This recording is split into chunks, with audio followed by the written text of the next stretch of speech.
Genre, par exemple, tu vois, il y a beaucoup de gens qui disent level empereur, level, level amiral, tu vois. Pour moi, chaque amiral se vaut pas, tu vois. Par exemple, un Fujitora ou un Aramaki, tu vois, ça vaut pas un Akainu ou un Aokiji, tu vois. Pour moi, il y a quand même des différences entre les deux, tu vois. Pour moi, il y en a, ils sont plus level amiral, du coup. Et pour moi, il y en a d'autres qui sont plus intermédiaires, voire potentiellement plus dans un monde où tout est possible, tu vois. On en a déjà parlé plein de fois.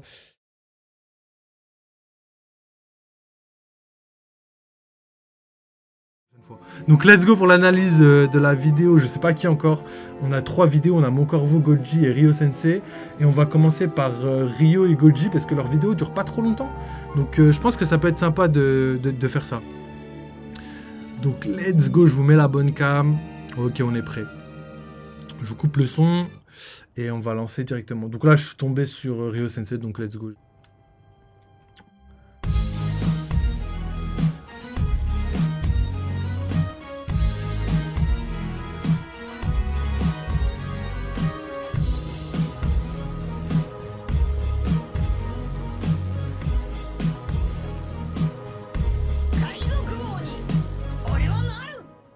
Chapitre Putain, c'est peut-être un peu fort, je baisse. 1086. Les membres du Gorosei parlent avec Im, et nous découvrons que chaque membre est un dieu guerrier. Let's go les gars. Défense, environnement, justice, finance, agriculture. Im veut utiliser Mother Flame. Dragon parle avec Sabo, et à la toute fin du chapitre, nous avons l'apparition d'un personnage qui, vous le verrez, joue un rôle crucial dans le monde de One Piece. Saint-Garling Figarland. Bonjour à tous, je suis Ryu-sensei, j'espère que vous allez bien. Aujourd'hui on parlera en détail des chevaliers divins, de leur commandant suprême dont Garling, de ses liens avec Shanks, de sa puissance, de ses combats passés, futurs et de son rôle. Im, Shanks, Newgate ou encore Dragon. Tous ces noms très importants sont liés à Garling d'une manière ou d'une autre. Préparez-vous à découvrir à quel point cet homme a été, est et sera important dans l'œuvre. Petite sponsor et on démarre. C'est le de manière cohérente.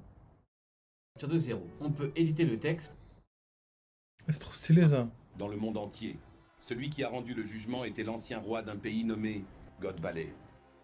Il est actuellement le commandant suprême des chevaliers divins. Celui qui a été exécuté était l'homme qui avait défendu les hommes poissons. Protéger les hommes poissons, pitoyable. Garling est bien plus qu'un simple personnage. En réalité, Garling, à lui seul, montre tout le génie de l'auteur. Il montre à quel point il gère parfaitement son œuvre. Il montre à quel point il est pointilleux dans la cohérence. Car l'auteur arrive à rester cohérent malgré le fait que One Piece ait plus de 25 ans. Il y a beaucoup de persos à gérer. Et comme vu dans la vidéo précédente, l'auteur a précisé qu'il voulait faire un manga le plus cohérent possible. Il a dit que, quand il était jeune, la cohérence n'était pas un point central dans les œuvres qu'il lisait ou regardait, mais que lui veut un manga ultra cohérent. La cohérence englobe beaucoup de choses. Scénario, temporalité ou encore rapport de force. Or, l'auteur a toujours mis un point d'honneur à rester cohérent, et il y arrive depuis plus de 25 ans. Mais si je vous parle de ça, c'est parce que Garling est un personnage qui illustre parfaitement ce fait. L'auteur a démarré un processus de déconstruction de la marine, car la marine peut être l'ennemi final. Elle peut participer, mais au centre, ce n'est pas elle. Après la marine, place au JM. D'où la mise en avant de Im, du Gorosei. Ouais, d'ailleurs, ça c'est ultra vrai parce que justement, la marine, même Dragon le dit, le vrai ennemi, c'est pas la marine, c'est le gouvernement mondial. Et nous, de toute façon, on les déteste pas, la marine, quand on voit je sais pas, Kobe ou même Garp et tout qui sont gentils. On n'a pas envie de les voir tous mourir, tu vois, on a envie. Par contre, le gouvernement mondial, il y a personne où on se dit, oh, lui, je l'aime bien, j'ai envie de le garder, tu vois. Non, personne vraiment. Des chevaliers divins et de Garling Figarland. La puissance de la marine, je l'ai analysée. Je l'ai démontré, je l'ai expliqué. La marine a été l'ennemi dans la première grande phase. On a avancé, on n'est plus dedans. La marine désormais c'est échec sur échec, humiliation sur humiliation, défaite sur défaite. L'auteur savait qu'il ne peut faire de la marine l'ennemi final. L'auteur a un plan et il le suit à la perfection, tout en préservant le principe de base qu'est l'équilibre du monde. Voilà en quoi les choix de l'auteur sont aussi bons. Les chevaliers divins c'est un groupe à part, qui n'entre pas dans l'équilibre du monde, qui a été présenté comme ayant comme acteur de base Marine, Shishibukai, Yonko. Le EGM est en quelque sorte représenté par les Shibukai. La marine utilisait des pirates pour faire le sale travail. On utilise des pirates pour ne pas salir les mains, et parce que la puissance est grande. L'accord permettait de maintenir un équilibre. La marine ayant des pirates en alliés, donc Shishibukai, les Yonko qui ne sont pas alliés ne pouvaient pas déclarer un conflit total à la marine. Et comme les Shishibukai sont avant tout des pirates, la marine ne peut se permettre de lancer un conflit. La géopolitique du monde de One Piece est faite ainsi. Accord, compromis, statu quo. En tout cas, c'était le cas. L'auteur pouvait donc donner plus de puissance à la marine, et quand je dis plus, c'est beaucoup plus, au risque de rendre son manga incohérent, ou alors, deuxième option, il pouvait faire autre chose. Donner beaucoup de puissance à des éléments qui n'entrent pas dans l'équilibre du monde, qui ne sont pas dans la marine. C'est là que Garling Figarland entre en scène. Dès son introduction, on comprend ce qu'il représente. Là, il m'éclate de ouf. Il m'éclate de ouf parce qu'il a très bien compris que l'équilibre du monde, tel qu'on le connaissait à l'époque, ne prenait absolument pas en compte toutes les personnes qu'on commence à découvrir actuellement, c'est-à-dire le gouvernement mondial, le Gorosei et les chevaliers divins. Toutes ces personnes-là ne font pas partie de l'équilibre du monde. Même si je me trompe pas, même les révolutionnaires font pas partie de l'équilibre du monde. Enfin, ça reste encore à prouver. Mais en tout cas, l'équilibre du monde, c'est la marine d'à côté, avec les Shichibukai, parce que la marine toute seule, sans les Shichibukai, c'est tendu, mais avec les Shichibukai, c'est supérieur à un empereur. Ça permet à la marine de ne pas tomber facilement. Il y a beaucoup de gens qui pensent que la marine, euh, juste la marine en entier avec les Shichibukai, n'est pas supérieure à un empereur, mais c'est obligatoire, sinon n'importe quel empereur aurait pu défaire la marine et dans la cohérence de l'œuvre, comme on l'a vu dans la vidéo de Ryo Sensei, c'est ultra important que la marine ne puisse pas se faire allumer comme ça, tu vois. Elle peut se faire ridiculiser, elle peut perdre énormément de navires, mais elle peut pas se faire annihiler par un seul groupe de pirates, sinon ce serait la fin de la marine beaucoup trop rapidement. Je pense que Kaido, qui a des antécédents ou je sais pas qui, aurait pu facilement s'y attaquer et les détruire s'ils savaient qu'ils avaient une grosse chance de les éliminer. Donc la marine, on peut les voir comme un équipage de Yonko et demi. Pourquoi? Parce que deux équipages de Yonko, c'est plus fort que la marine. C'est pour ça d'ailleurs que le gouvernement mondial ne voulait pas que Kaido et Big Mom s'allient entre eux, parce que là, l'équilibre du monde aurait été bouleversé. Et du coup, les rapports de force entre la marine et les pirates auraient complètement été chamboulés. Et la marine aurait dû, juste pour se défendre, réunir toutes ses troupes. Et on sait très bien que dans le monde, il n'y a pas que ces deux équipages de Yonkou, donc Big Mom et Kaido, on sait qu'il y en a plein d'autres. Donc forcément, ils auraient perdu énormément, que ce soit leur territoire, etc., etc., etc. Et pareil, pour juste revenir vite fait, avant de continuer la vidéo par rapport aux Chevaliers Divins et au gouvernement mondial, eux, ils sont comptés à part, parce que eux, ils peuvent détruire le monde. En fait, faut voir ça comme si eux, ils se considéraient comme des dieux.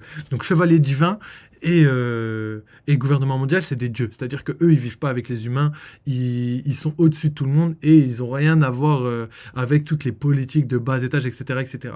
Eux, ils veulent juste conserver leur contrôle sur les humains parce que les humains sont pour eux leurs esclaves, leurs insectes, etc. Tu vois. Et du coup, tout ce qui concerne le monde, l'équilibre, tout ça, c'est vraiment propre que au niveau des humains, tu vois. Et là, quand on parle d'équilibre du monde, par exemple, quand on disait Kaido est la créature la plus forte du monde, je pense qu'on parlait vraiment d'un point de vue humain. C'est parce que sûrement on devait connaître que Kaido, tu vois. Alors qu'en vrai, pour moi, clairement, les chevaliers divins, Garling, etc., il y a moyen que ce soit beaucoup plus puissant beaucoup, je sais pas, mais plus puissant que Kaido. Quand on voit le rapport de force entre... Enfin, le fait que Barbe Blanche a dû se battre contre Garling à ce moment-là précis, je pense qu'il doit y avoir... une explication sur la puissance. On sait que Barbe Blanche était bien plus puissant Prime qu'un empereur normal. Du coup, ça m'étonnerait même pas que Garling soit aussi bien plus puissant qu'un empereur normal Prime. Après, je sais pas actuellement comment c'est. Je sais pas s'ils sont immortels, s'ils ont le fruit de jouvence. J'ai envie de dire, c'est pas le fruit, mais s'ils ont l'opération de jouvence de l'eau, je sais pas. En tout cas, pour le Gorosei, j'ai l'impression que oui. J'ai l'impression que tout le Gorosei est comme ça. Et par contre, Garling, je pense que lui, il l'a pas, étant donné qu'il a vieilli depuis, alors que Saturne, par exemple, lui, n'a pas vieilli du tout. Vraiment pas du tout. Continuons. Puissance de Marie-Joise. L'un, si ce n'est le dernier rempart avant le basculement total. On parle d'un homme supérieur. Dès qu'il arrive, il exécute purement et simplement un Tenryubito. En insulter un est un crime. En toucher un, encore plus. Lui peut les exécuter. Garling est en quelque sorte un bourreau. Sans règle, c'est l'anarchie. Voilà pourquoi Garling a exécuté Mjosgard. Même chez eux, il y a des règles. Tout n'est pas permis. S'il est en torse, qu'il en soit ainsi. Garling exécutera la sentence. Avant d'en parler en détail, il faut bien comprendre qu'il y a une construction particulière qui mène à Garling. Pourquoi? Le chapitre 1086 est un chapitre spécial GM. Et je dirais même que le chapitre sonne vraiment le fait que le GM sera un grand ennemi, qui vient après la déchéance de la marine. La marine s'est faite humilier de par l'humiliation de Rokugyo. Fujitora et Aramaki n'ont pas capturé les Revo. Akainu se fait insulter, rabaisser. On lui demande du homard. Kizaru est incapable de faire ne serait-ce qu'un peu d'égal à Luffy. Garp perd sur la ruche. La marine perd son héros. Son symbole. Par contre, le chapitre 1086 est différent, car il met en avant le GM. On voit Sabo qui souffre énormément. Les membres du Gorosei sont présentés comme étant des dieux guerriers. Im est toujours dans l'ombre, comme si l'auteur nous réservait quelque chose de gros. Dragon parle de Mother Flame, qui appartient au GM. Il en parle dans l'avant-dernière page. On tourne la page et bam, Saint Garling Figarland. Regardez un peu les Tenryubito.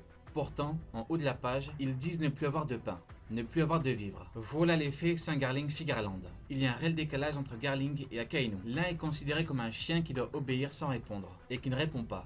L'autre est celui qui exécute. Depuis qu'il est amiral en chef, il est dans le bureau. Il en sort, il attaque Kuma, puis se fait insulter, rabaisser, humilier. Garling est quant à lui encensé. Autre élément intéressant, il faut lire entre les lignes. Dragon, en parlant de Mother Flame, qui pourrait être antique, dit bien, pourquoi ne pas l'avoir utilisé avant? C'est là que l'auteur montre à quel point il est cohérent, et à quel point il gère bien son œuvre. Mother Flame a été fait par Vegapunk, et il fallait l'essayer. Mais au-delà de ça, on en revient à Garling. Pourquoi ne pas avoir utilisé la puissance de Garling? Eh bien parce que Garling a un rôle différent. Quand on parle de cohérence et Marineford, c'est pas pour rien. Ça va au-delà de la puissance de tel ou tel combattant. C'est une question de cohérence globale. Si la marine est aussi forte, pourquoi ne pas mettre un terme à la piraterie? Si la marine est largement supérieure en équipage Yonko, on est dans de l'incohérence. Or, pour Garling, qui n'est pas dans la marine et qui a un rôle différent, eh bien on n'a justement aucune incohérence. Les pirates, c'est l'affaire de la marine. Les chevaliers divins s'occupent d'autre chose. Et d'ailleurs, Dragon a parlé d'eux. Le premier élément qui dit que Garling est extrêmement fort, c'est ce que dit Dragon. Ivankov parle d'un blocus. En haut, ils n'ont plus de vivre.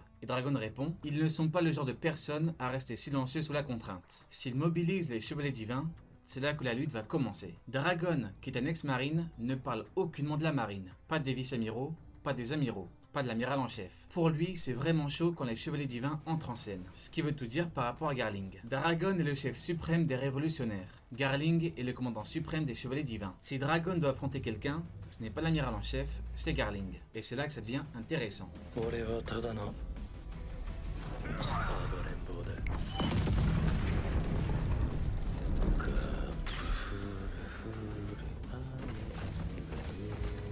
Intéressons-nous à Garling Figarland. Garling est le champion de God Valley. Un champion, c'est un gagnant. Un champion est quelqu'un qui excelle. Mais il faut savoir qu'en japonais, le terme qui est utilisé peut être traduit par champion ou super-héros. Durant God Valley, Garp est devenu le héros de la marine, tandis que Garling est devenu le champion ou le super-héros de God Valley. Ce qui implique que Garling est quelqu'un de très spécial. Un héros est souvent une personne ordinaire qui accomplit des actes extraordinaires. Un super-héros, c'est pareil, sauf que le super-héros a des capacités qui vont au-delà. L'auteur pourra donc faire une distinction entre Garp et Garling. L'un n'a pas de pouvoir particulier, tandis que l'autre en a. Le terme champion pourrait être lié à la compétition, mais elle a été interrompue par l'attaque des pirates. Donc, comment aurait-il pu gagner? Il faudrait avoir repris après la défaite de Rox. Ce qui est quand même compliqué. C'est limite impossible à justifier. Conclusion, Garling Figarland est avant tout un homme qui s'est grandement illustré sur God Valley, un endroit où les pirates les plus puissants du monde étaient réunis. Et si on ajoute le fait que Dragon reconnaît sa puissance, on en déduit qu'il est extrêmement puissant. Garling est un Figarland, et les Figarland sont particuliers. Dans le film Red, le Gorosei se demande si Uta est une Figarland. Et dans le cas où, effectivement, c'est une Figarland, lui ôter la vie est un sujet compliqué. A priori, la famille Figarland est donc une famille supérieure. On aurait donc une hiérarchie des familles.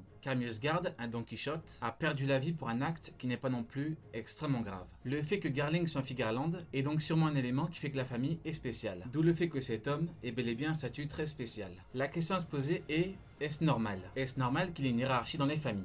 Eh bien en fait, oui. Il n'y a strictement rien de choquant. Garling représente la puissance. C'est un être à part. C'est le bourreau. Autre élément intéressant, Garling a un statut supérieur aux Tenryubito, qui sont supérieurs à n'importe quel membre de la marine. Sauf que lui est défini par sa puissance, en tant que chef des chevaliers divins. Ce qui fait donc de Garling ce qu'il est, c'est avant tout sa puissance. Le fait que Garling soit un noble, c'est l'élément de base. Sauf que lui est un combattant. Qui plus est, c'est le chef suprême des chevaliers divins. Et pour en revenir au sujet précédent, chez les chevaliers divins, il y a une hiérarchie. Donc, pourquoi pas chez les familles? Eiichiro... Donc pour répondre à ce qu'il a dit, moi je trouve ça ultra cohérent. Le fait qu'il y ait des hiérarchies partout. En fait, ça je pense qu'il faudrait le prendre, mais partout. En fait, pour moi, il y a des hiérarchies partout.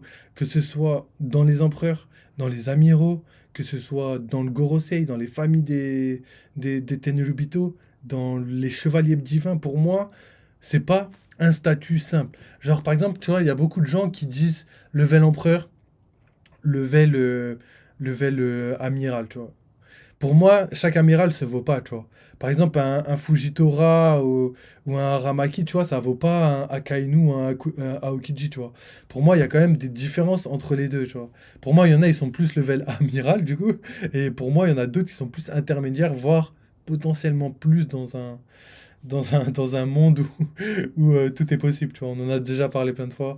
Mais c'est pareil pour les empereurs, si on regarde bien. Big Mom, si je te dis Big Mom, elle est capable de soulever Kaido, tu vois, tu commences à douter. Avant, oui. Quand elle était jeune, je suis d'accord. Big Mom était plus forte que Kaido quand Kaido était jeune. Mais Kaido Prime, Big Mom Prime, je pense que ça se tape, hein. Je pense que ça se tape et qu'il y a moyen que Kaido l'emporte assez, je dirais pas facilement, mais que l'emporte assez. Elle-même l'a déjà dit, ce monstre qu'est Kaido, vous ne vaincrez pas cette bête, etc., etc., tu vois. Il y a quand même une hiérarchie entre les deux, tu vois. Même s'ils sont assez amis, entre guillemets, je pense quand même que Kaido est bien plus fort. Et pareil, je sais pas, admettons, tu prends, je sais pas, Barbe Noire. Après, Barbe Noire, c'est un mystère. Je pense qu'il faut pas le prendre dans l'équation. Lui, il doit être tellement puissant et on le sait juste pas. L'auteur l'a fait toujours passer pour quelqu'un de pas très fort, alors que c'est l'antagoniste final du manga. Donc vous inquiétez pas, on en parlera plus tard, mais Barbe Noire, faut pas le prendre dans l'équation. Mais je sais pas, avant, il y avait qui Barbe Blanche vieux, par exemple. C'est pas le même Barbe Blanche que Barbe Blanche Prime. Pourtant, les deux levels, c'est level empereur, entre guillemets. Donc c'est pour ça que pour moi. Il faut vraiment comprendre qu'il n'y a pas un level très spécial. Chacun a un level, tu vois. Et je pense que Oda doit avoir un carnet. Et dedans, il doit mettre chaque personnage avec la puissance qu'il a pour être cohérent dans l'œuvre. Parce que c'est vraiment du travail minutieux, extrêmement bien ficelé. Tu vois, par exemple, on a parlé de Garp et de Garling, tu vois. Et Garling, est-ce qu'il est plus fort que Garp? Tout le monde dirait oui, tu vois. Pour moi, c'est assez logique, tu vois. Mais pourtant, Garlic, c'est pas celui qui s'est battu aux côtés de Roger. C'est Garp qui s'est battu aux côtés de Roger. Donc déjà, ça prouve d'un côté que Garp n'était pas l'égal de Roger, mais ça prouve aussi que, que Garling, c'est quelqu'un de vraiment colossal. Et aussi, qui doit pas se battre de manière naturelle comme tout le monde, tu vois. Il doit avoir des contraintes, entre guillemets, des choix à faire, etc., etc. En vrai, il faut voir. En tout cas, on reparlera des levels de puissance de chaque personne, mais continuons la vidéo d'abord.